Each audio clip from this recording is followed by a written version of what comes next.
कारण असं आहे की आपल्याला नरदेहाची प्राप्ती झालेली. वैज्ञानिक दृष्ट्या जर विचार केला तर 4 प्रकारांनी जीव जन्माला येत असतो. अंडज, स्वेदज, जारज आणि उद्भिज. या 4 प्रकारांनी जीव जन्माला येतो आणि या 4 प्रकारांपैकी सगळ्यात महत्वाचा प्रकार आहे तो म्हणजे जारज. मानव देह तुम्हाला प्राप्त झालेला आहे. किडा, मुंगी, पशु, पक्षी, जीव, जंतू यांच्यापेक्षा देवाने आपल्याला मानव देह दिलेला आहे ना, हे फार महत्वाचं आहे. त्याचं कारण काय आहे? इतर देहामध्ये विचार करण्याची पात्रता भगवान परमात्म्याने दिलेली नाही.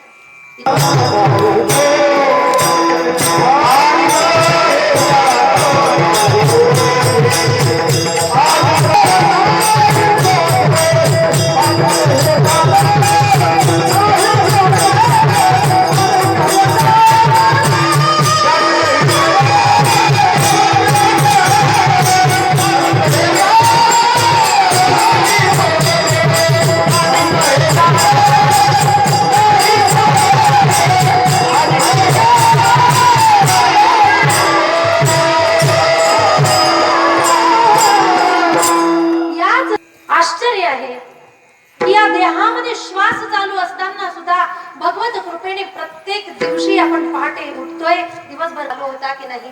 मी नेमकी काय करत होतो?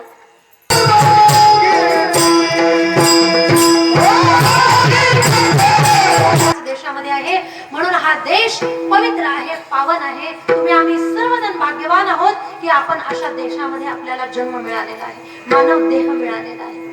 त्यातल्या त्यात आपण या महाराष्ट्राच्या तुकोबरायसारखे संत महात्मे या भूमीमध्ये झालेले आहेत. अनेक साधू संत महात्मे या भूमीमध्ये झालेले आहेत आणि त्यांची कृपा सगळ्यांवर आहे. अशा एवढं कीर्तन आवडतं म्हणून प्रत्येक जण कीर्तनाला कथेला आलेले असतात. त्यांचं कारण परमार्थच असेल असं इथली गोष्ट नाही, दुसरीकडची गोष्ट.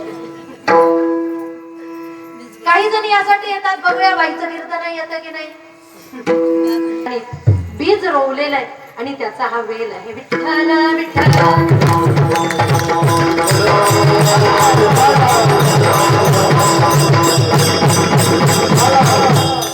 तुम्हाला भोजनासाठी न देता भजनासाठी दिलेला जर हा नरदेह असेल तर त्याच्यामुळे हा देहाचं जर आपल्याला सार्थकत्व करायचं असेल, एकच कारण आहे, त्या भगवंताला आपण शरण गेलं पाहिजे. त्यांनी प्रश्न विचारला, महाराज अनेक प्रकारचे देव आहेत महाराज, 33 कोटी देव सांगितलेले आहेत ग्रंथांमध्ये, कुठे 24 अवतारांचं वर्णन आलेलं आहे.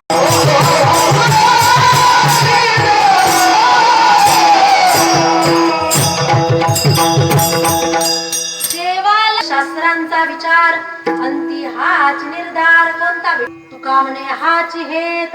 18 पुराणांनी सुद्धा सांगितलेलं आहे की याच देवाला शरण गेलं पाहिजे. गीता सुद्धा सांगते सर्व धर्मं परित्यज्य मामेकं शरणं व्रज. अहं त्वा सर्व पान गेलं पाहिजे म्हणतात. अनन्यश्चिंतयन्तो मां ये जना पर्युपासते तेषां नित्याभियुक्तानां योगक्षेम वहाम्यहम्.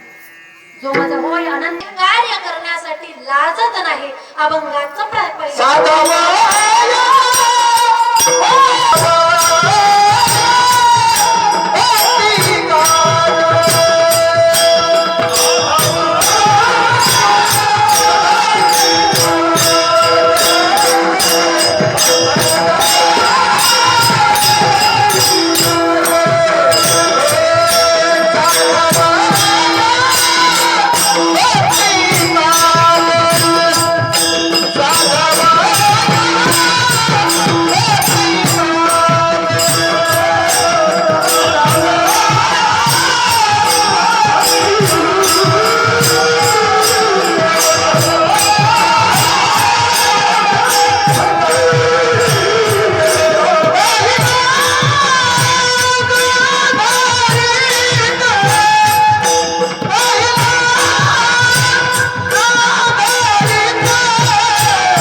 जायचंय, चोखोबांची तळमळ सुरू झालेली आहे, वारीला जायचंय.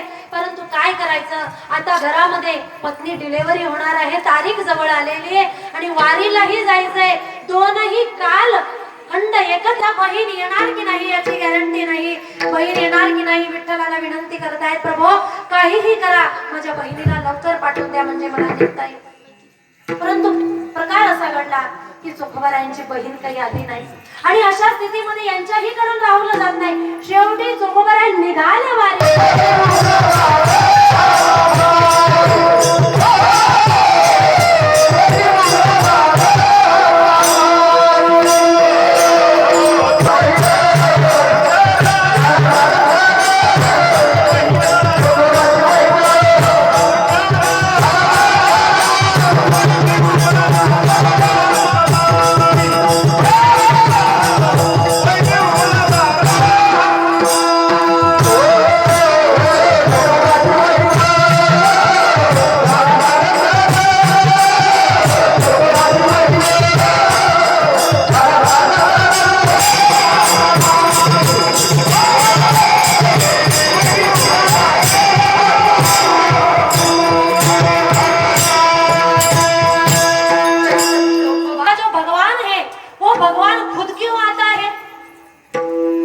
भक्त के कार्य करने के लिए खुद क्यों आता है? दूसरे को अगर भेज दे तो नहीं चलेगा क्या? जेव्हा हा प्रश्न विचारला, बिरबलाने सांगितलं, महाराज इसका एक कारण है, मैं आपको सिद्ध करके बताऊंगा. आणि ते सिद्ध करण्यासाठी बिरबलाने काय केलं? बिरबलाने एक राजाच्या मुलासारखाच एक पुतळा बनवला. एका नौकेमध्ये तो पुतळा ठेवला एका दासीजवळ आणि त्या दासीला सांगितलं, मी सांगेल तेव्हा तो पुतळा पाण्यामध्ये टाकायचा. दूरवर त्या ठिकाणी नौका निघालेली. इकडून बिरबलाने राजाला सोबत घेतले. महाराज आज हम नदी में सैर करने के लिए निकलेंगे, चलो नौका में बैठेंगे. बसले दोघही जण. इकडे नौकेमध्ये बादशाह बसलेले आहेत, बिरबल बसलेले, दुसरे लांबवर एक नौका आहे, त्या ठिकाणी नौकेमध्ये ती दासी बसलेली. वो भी शायद सैर करने के लिए निकले होंगे. आणि जसं इकडून खून केली बिरबलाने, तिकडे लगेच दासीने तो पुतळा पाण्यामध्ये टाकून दिला.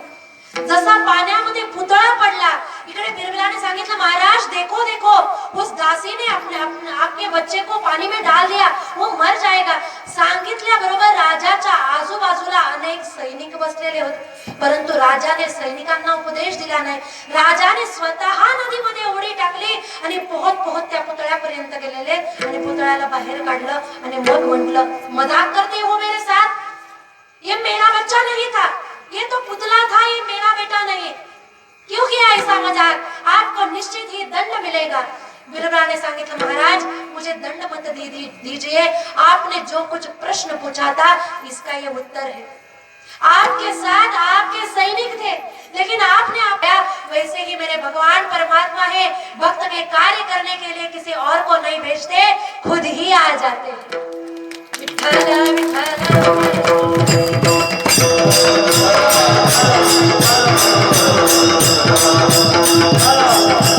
भक्ताचे कार्य चाक उचललेले आणि दोनही हातामध्ये उचलून धावत पळत भीष्माचार्यांना मारायला येणार.